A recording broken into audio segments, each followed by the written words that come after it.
आज मैं आपको गुजरात की फेमस बेसन की चटनी बनाना बताती हूँ कैसी बनाई जाती है। इस चटनी के साथ आप भजिया, खमन ढोकला, फाफड़ा, गाठिया, फरसान, बटाटा बड़ा आप किसी के साथ भी इसको खा सकते हैं। ये सभी के साथ खाने में बहुत ही ज़्यादा टेस्टी लगती है और इसे बनाना भी बहुत आसान है।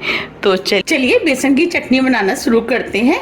चटनी बनाने से पहले हम चटनी का घोल बना लेते हैं। तो उसके लिए ये हमने बेसन लिया है। अब इसमें से हम 3 टेबल स्पून बेसन इस बाउल में डाल देते हैं।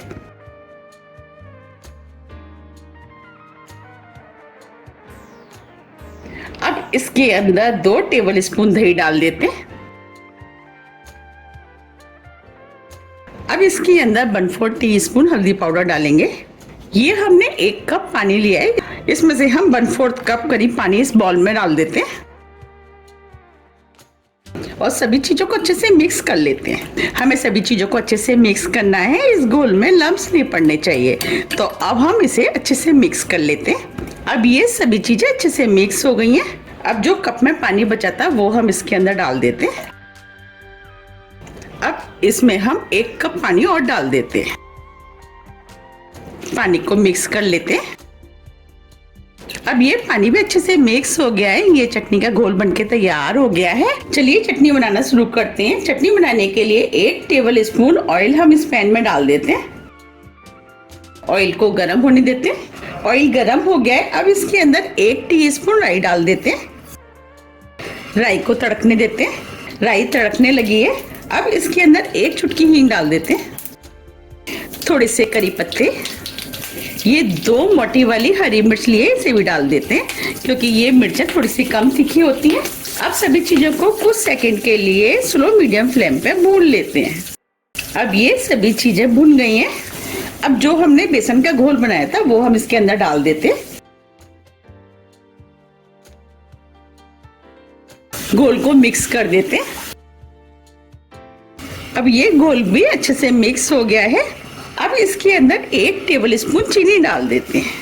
आप चीनी की जगह गुड़ का भी इस्तेमाल कर सकते हैं।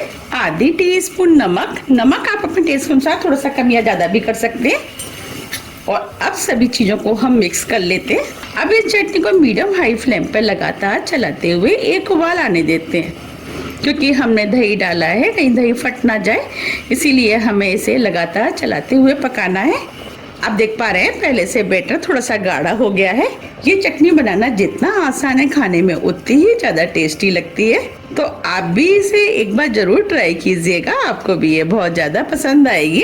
अब इसके अंदर एक उबाल आ गया है। अब इस चटनी को हम स्लो फ्लेम पे 6 से 7 मिनट के लिए और पका लेते हैं और बीच बीच में हम इस तरीके से चलाते भी रहेंगे। ये चटनी जितनी अच्छे से पकेगी उतनी ही ज्यादा टेस्टी बनके तैयार होगी। तो अब हम इसे पकने देते हैं। 7 मिनट करीब हो गए हैं। अब ये चटनी भी बनके तैयार हो गई है। आप देख पा रहे हैं कितनी स्मूथ और शाइनीदार बनके तैयार हुई है। अब हम फ्लेम को ऑफ कर देते हैं और चटनी को सर्व कर लेते हैं। देखिए कितनी बढ़िया चटनी बनके तैयार हुई है। ये चटनी खाने में भी बहुत ही ज्यादा टेस्टी बनी है। तो आप भी इसे एक बार जरूर ट्राई कीजिएगा, आपको भी ये बहुत ज्यादा पसंद आएगी। अगर आपको मेरी रेसिपी पसंद आ रही है तो आप रेसिपी को लाइक कर दीजिएगा और ज्यादा से ज्यादा शेयर भी कर दीजिएगा।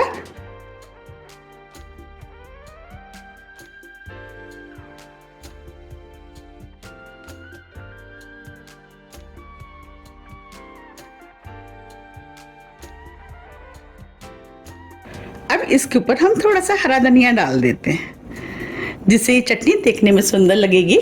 देखिए कितनी बढ़िया बेसन की चटनी बनके तैयार हुई है। अगर आपको मेरी रेसिपी थोड़ी भी पसंद आती है तो रेसिपी को लाइक कीजिए, चैनल को सब्सक्राइब कीजिए और ज्यादा से ज्यादा शेयर कीजिए। अब हम फिर मिलते हैं इसी तरह की टेस्टी रेसिपी के साथ।